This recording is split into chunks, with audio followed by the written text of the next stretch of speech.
And for more on this, we are joined here in Beijing by Mr. Yan Chang, a sports commentator, and also in London, we have Mr. Mihir Bose, a former BBC sports editor and now columnist for the London Evening Standard.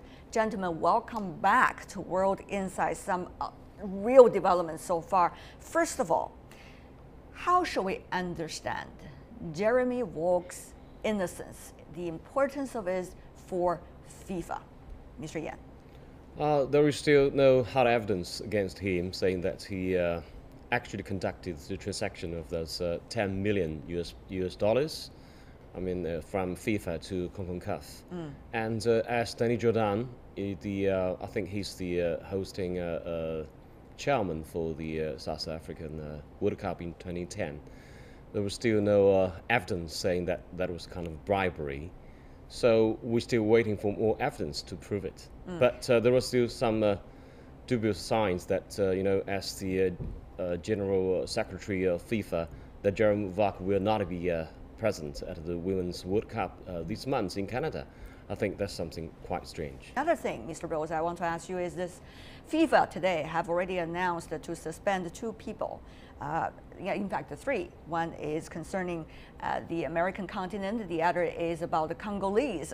And certainly, we also heard from Paraguay on Monday. It has also dismissed the former South American Soccer Federation chairman. So we see there are several cases involving former FIFA or related to FIFA officials. The question is, will FIFA and the current soccer tournament system be able to do check and balances on its own and therefore to shred off the possible corruption in any way in the future? FIFA has lost the confidence of countries like Britain, Germany, and much of Western Europe, much of Western and Northern Europe. That's a fact. There are parts of Europe like Russia, like Spain,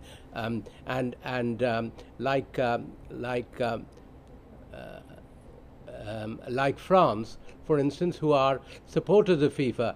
But these countries have lost their confidence, and they are likely to say whatever Blatter does, it can't be changed. He has to go. Now, the FIFA response shows that if they find any accusation against anybody, they're willing to strike down. And that, if you like, is Sepp Blatter, the re-elected president, saying, if there is evidence, we will act on it. But so far, there is no evidence to prove I have done anything wrong, and there is no evidence for me to leave the organization. That's his position.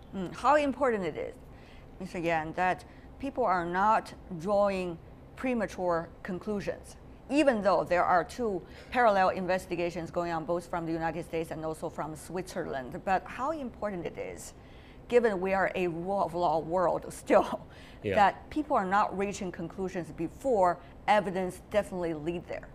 I think the problem or the situation with FIFA is that, in the headquarters of FIFA, it's quite difficult to find any hard evidence of any kind of corruption, bribery. But on those continental organizations like CONCACAF or CONMEBOL or even an Asian Football Confederation, you find various kind of problems of corruption.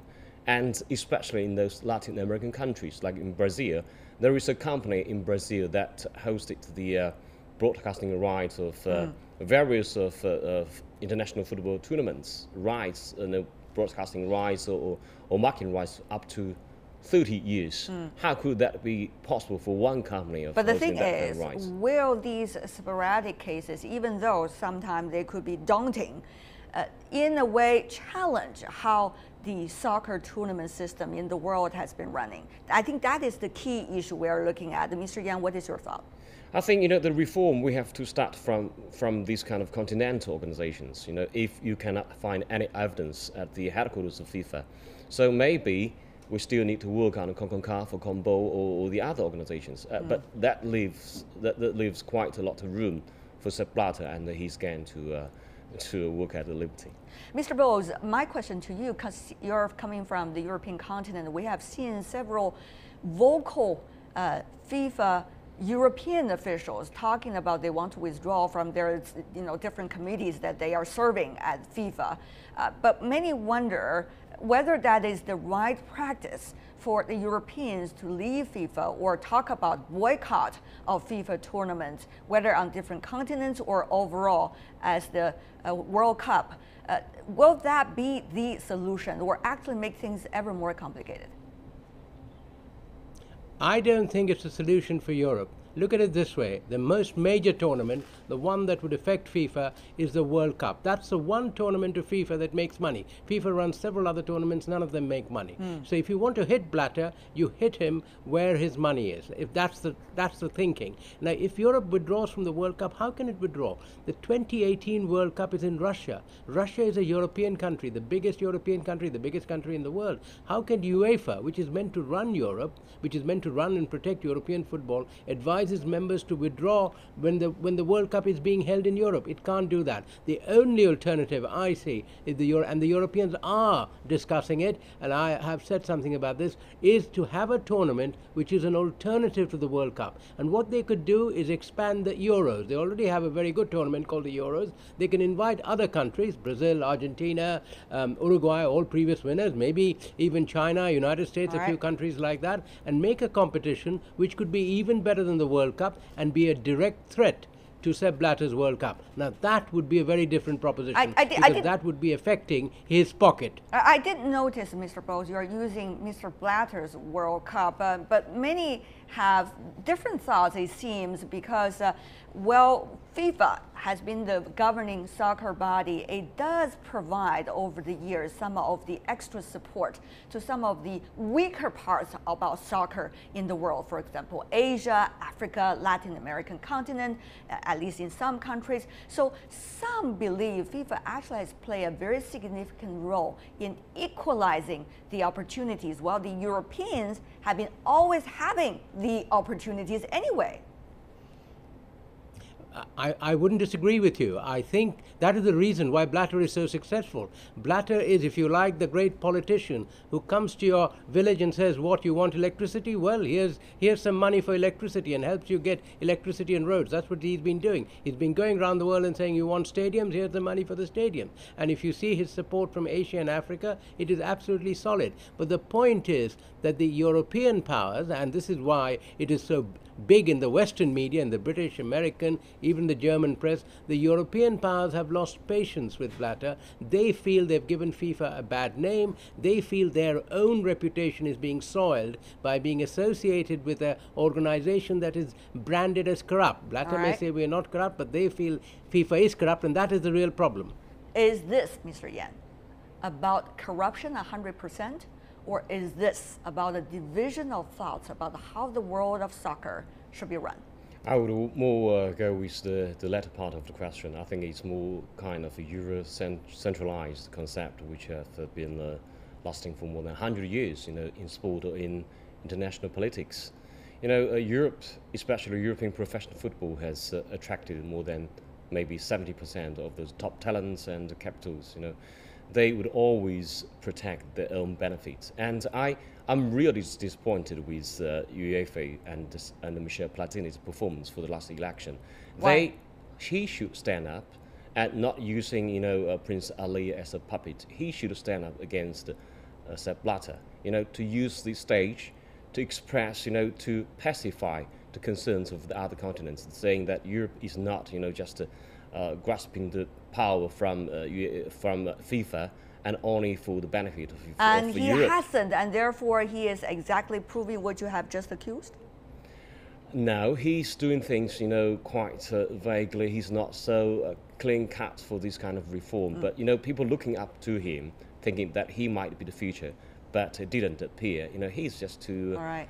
He protected him too much. My last point, I want to express my gratitude towards Mr. Bose. I've been an avid reader of Mr. Bose, especially of his masterpiece, the Manchester Disunited. But Disunited is the world of soccer now, Mr. Bose. Disunited. Are you going to write a book about that? But the thing is, countries like China, for example, in Asia and in Africa, are looking at the World Cup as the opportunity for the country to have the momentum to improve. If this system, as we already have, in a way split, or having different alternatives that are competing against one another, are we still going to have as uplifting a spirit as we have today about soccer, even though there is corruption in the system? Mr. Bose. Can I come in? You've mentioned China. Now, what we haven't seen is the Chinese, if you like, muscle coming in on the field of play or off the field of play. When that happens, then world soccer will change. And can I give an example from a game which is much smaller, but cricket, where the Indians are the money bags of the game and the whole world of cricket and its administration has changed. So if you like, the world is waiting for China to enter the world of soccer and show us that China is the great superpower we know it is. Well, Mr. Yan, Mr. Bowles is I saying agree if you with love him soccer, totally. you bring your money. Is that the case? No, that's not his meaning. I think, China needs to be there. You have to join the queue. You have to show your presence in all these kind of international football politics. Otherwise, you're not there. You have no voice. And how can you change the international football family or yourself? But the question is, will playing with politics necessarily going to lead the world of soccer to a better place, or actually making it ever more complicated, as we've already seen over the past few days? Mr. Yan. We cannot find another way out to reform it. All right, Mr. Bowles, final word. 10 seconds if you can, sir.